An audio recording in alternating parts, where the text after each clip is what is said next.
I had a busy week, and that included going viral for calling out the Denver Art Museum. Inside the Denver Art Museum, countless pieces of indigenous works of art. It's one of the largest collections in the United States. Indigenous items. These belong to my clan.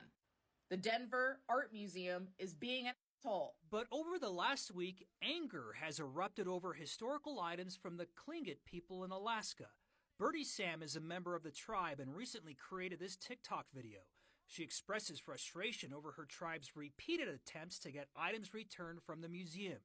One of the items is this home partition from the mid-1800s. Sam cited a quote from the curator he made in the Denver Post back in April. Said, quote, "We are not in the business of giving away our collections. Nobody is." Sam's video was seen and shared by thousands of people who flocked to the museum's social media pages with demands to return the items. I was angry, and it was the words of the curator who said that they were not in the business of giving their collections away. And I felt in my core how so many tribes were not in the business of having their artifacts stolen.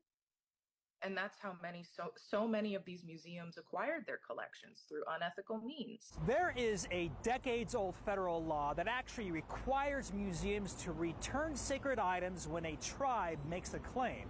The museum would not go on camera for this story today. But months ago, the curator went on 9 News and claimed the museum has always fully embraced that law. Because we recognize we are on Indigenous land and that we have a responsibility to these originating communities to honor them and respect them in ways that are meaningful to them. The curator apologized for his quote on the Art Museum's website, and the museum posted it's communicating with the tribe about repatriation. I want to hold off on calling this a win until the items are home. The museum sent us a written statement saying it's in compliance with the Native American Graves and Protection and Repatriation Act and consistently works to find the original owners of items in its collection. You can read that entire statement on 9news.com. In the studio, Jeremy Hohola, 9 News. The other thing that happened this week was I was interviewed by Native News Online about another video that I did where I was talking about my experience finding my grandmother's name in the new National Indian Boarding School Digital Archive. There are not a lot of records available yet because the archive is going to be an ongoing work in progress.